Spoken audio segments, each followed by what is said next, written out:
Hi, welcome back to Gosh Darn Dandy Time. I'm BB, your host, and welcome back. Today, we'll be talking about if I were president of the USA, what things would I change? I've already gone over 3 topics. Now we're going to do number 4. Our first topic was legalizing marijuana on a national and federal level.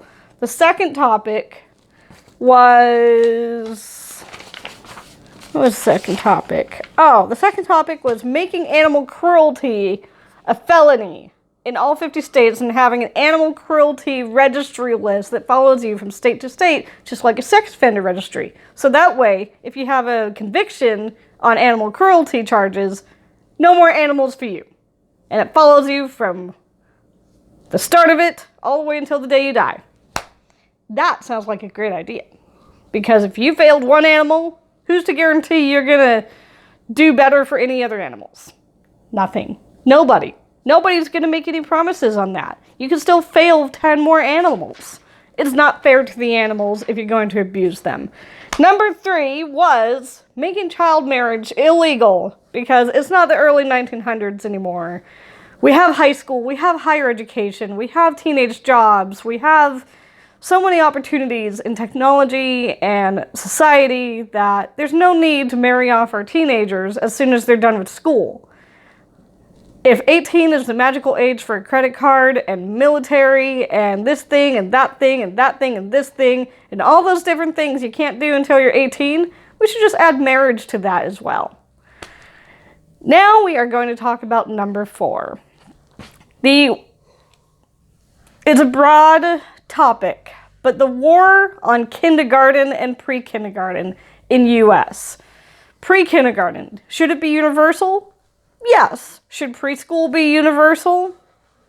Yes. Should children be deprived of preschool and pre-K just because their parents can't afford it?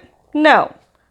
All 3, 4, and 5-year-olds should be afforded the right and the opportunity to attend preschool, and 5-year-olds should be afforded the right to be in pre-kindergarten, and 5 and 6-year-olds should be afforded the right to go to kindergarten. But in every state in the U.S., the rules are different for birthday, cutoff date, enrollment policies, whether a child has to be 5 years 1 month to 5 years 6 months for kindergarten enrollment age, or if they need to be 5 years on or before September 1st of that school year for certain states. I live in Washington State. In Washington State, the rule is for a child to enter kindergarten, full day or half day, they need to be 5 years of age on or before September 1st. So if your kid has that middle of September birthday to December birthday, and they don't turn 5 until after the school year would begin, your kid's going to be in pre-K for a second year, which is okay for some kids. Some kids can benefit from it, but other kids are ready for the reading and the phonics and the hands-on learning and the grouped learning of a kindergarten classroom. And even if they're not old enough by a school district policy, they might still be ready for the environment. So what do? In California, you have a program called Transitional Kindergarten, or TK. That's for children who have that post-September to December birthday. And those are in every county and every major city in California. But other states don't have a similar program. Other states are lacking. I know that Massachusetts has a similar program to TK, but I'm not quite sure what it is because I don't live in Massachusetts. But I've seen a few little documentary clips on YouTube about how the Boston Public Schools have preschool in every grade school, pre-K in every grade school, and how they have some assistance programs for end-of-the-year birthday kids.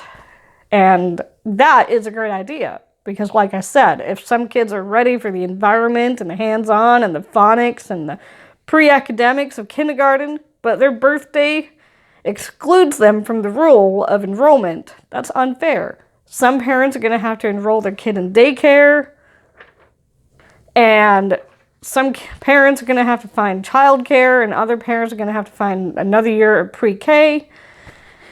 And some parents are just going to struggle.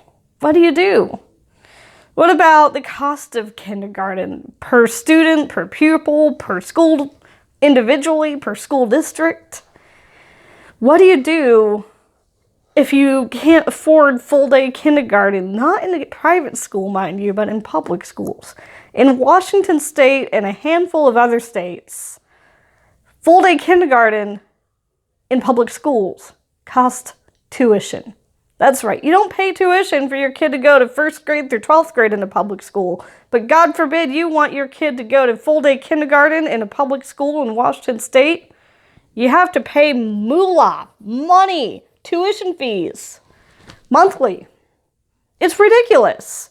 But then in Washington State, half-day kindergarten, well, in all states, half-day kindergarten is never a guarantee. There's no consistency in one school to the next school to the next school of what you get in a full-day classroom versus a half-day classroom. Different teachers use different workbooks, different lesson plan books, different teaching materials individually, let alone per school, per district, per county, per region, per state. There is no consistency in one kindergarten classroom to the next. And that's not fair. So when you have half-day kindergarten, you can have a lot of inconsistencies from one school to the next. You can have a school district with 45 elementary schools, and each elementary school has their own schedule of AM kindergarten and PM kindergarten, and then they have their schedule for full-day kindergarten, which might be 20 minutes less than 1st grade, because some schools have that.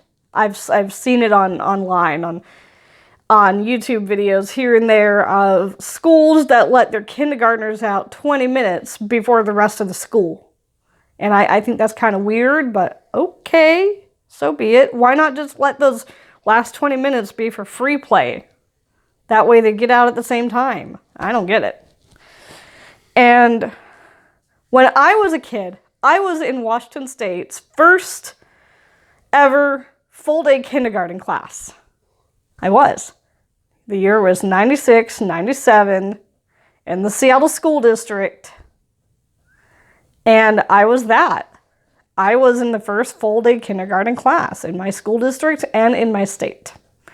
It was great. I remember it. And that was a great school year for me. And I wish that so many other kids, 5- and 6-year-olds, could experience full-day kindergarten as well. Because when you're in full-day, you get more curriculum, more hands-on, more play, more activity, more schedule, more material than you would in half-day. Some half-day kindergarten classes across our nation could be as little as 2 hours, 15 minutes.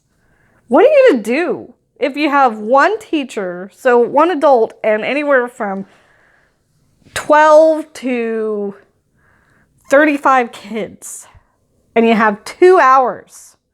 What do you get done? A circle time, a story, a few comprehension questions, and then some pencil and paper, early phonics and early writing, and then you have a hands-on activity, and then you have another hands-on activity, and then you have a song and a story and some comprehension questions, and then they get a little bit of downtime and free play. Anyways, kindergarten and pre-kindergarten need to be better supported financially in our nation. It's not fair. Shouldn't have to cost money to go to pre-K or kindergarten. Anyways, that's the gist of the kindergarten war. I'll do it in another video later on. Talk about it more later on. So anyways, that's the end of that. So please, everyone, like, subscribe, comment, click that thumbs up. Thank you and goodbye.